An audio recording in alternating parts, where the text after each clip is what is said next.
Welcome back, folks. It is Jafer, and today we're going to take a look at ROCCAT's latest offering. They've been on fire since being acquired by Turtle Beach, and today is no exception. We're taking a look at the Kone Pro Air. Now, keep in mind, there is a wired version of this, and it's going to be identical as far as any of the specs, aside from the fact that it does have a connected wired cable, and it's a little bit lighter. But let's go ahead and dive in.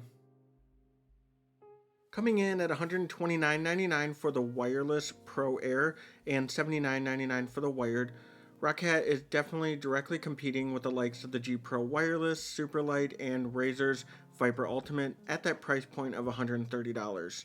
With a measurement of 125 millimeters long, we're looking at 60 millimeters right at the grip where you're going to rest your thumb, and it flares out to 72 millimeters at its widest point. It does have a height of 40 millimeters. This is really a complete redesign compared to the Kone Pure that we're all used to, which was more of an aggressively curved small ergo. It was praised upon, but sadly due to its size, it was limited in audience.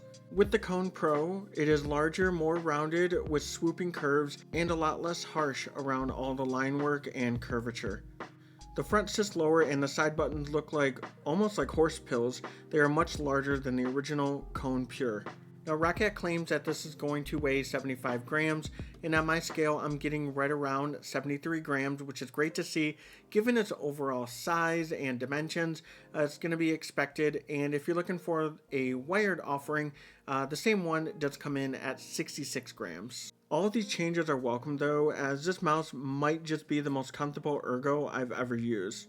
I would classify this as a highly recommended claw grip first, palm second, and a distant third for your fingertip grip. I felt the back end of the KPA and its hump didn't afford me the ability to use a fingertip comfortably. I caught myself eventually just connecting my palm to the back end of the mouse so frequently that it just turned into a relaxed palm grip. My 19x10 hand size felt at its most comfortable point, and I performed my best in a claw grip. Fortunately, ROCCAT improved all over to make the KPA much more flexible in grip positioning thanks to its larger and longer side buttons, wider mouse 1 and mouse 2, and an even better scroll wheel that has more surface area with the ability to side swipe it, unlike the Kone Pure Ultra. We have 5 total buttons. The DPI has been removed from the top, now on the bottom with the power switch. Side buttons feel great. There's no pre-travel whatsoever on my copy with very little post. The scroll wheel is very tactile but quiet, and it's very smooth at quick accelerations. Under mouse 1 and 2 are ROCCAT's Titan optical switches. They're extremely tactile and fast. They definitely feel heavier than what you're used to with, say, an Omron or even Razer's own optical switches. They aren't bad in any way, but they will definitely take some getting used to given their tactility and actuation force.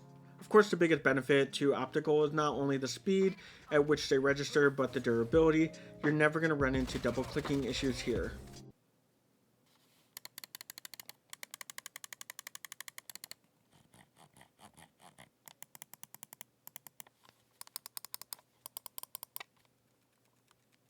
Structurally, this is built like a brick. Pretty standard for ROCCAT at this point in time. There's no flexing or creaking. Mouse 1 and 2 have very minimal play, and even with that translucent shell, you would think that it's going to thin out the plastic. That is not the case at all. There is very minimal horizontal play, and it's something that you almost have to force into, so it's not something that you're going to normally experience when you're gaming.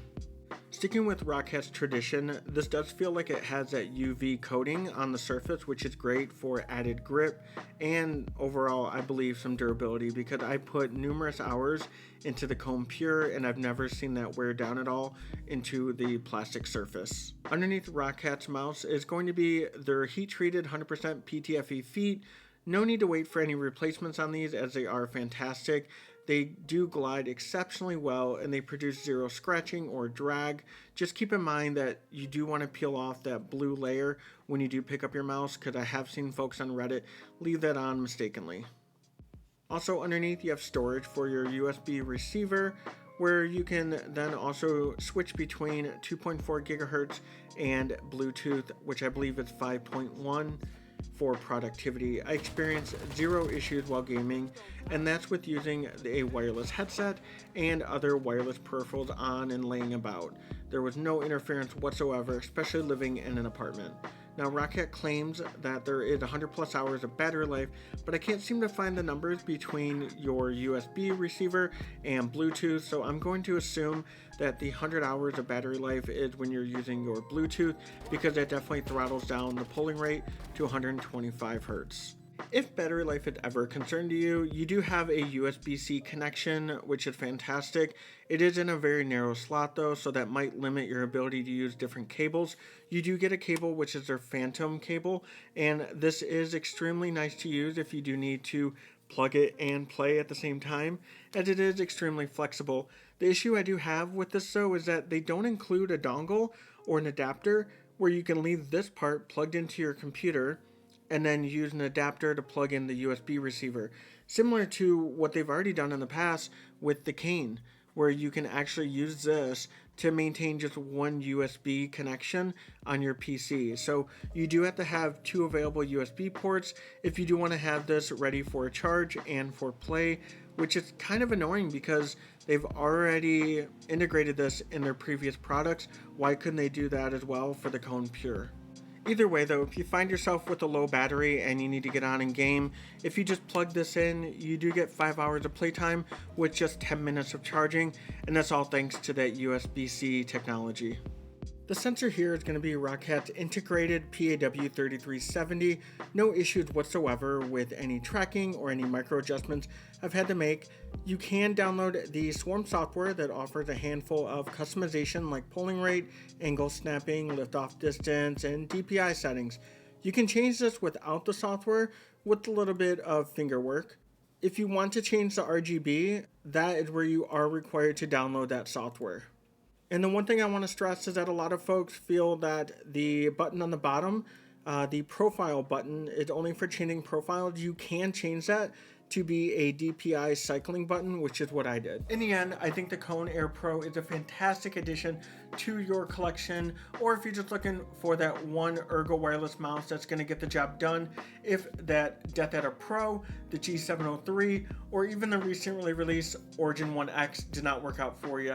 So definitely check it out. I'll leave a link in the description below, and if you like the content, please throw a like, and of course the subscription always helps the channel. Until next time, stay safe.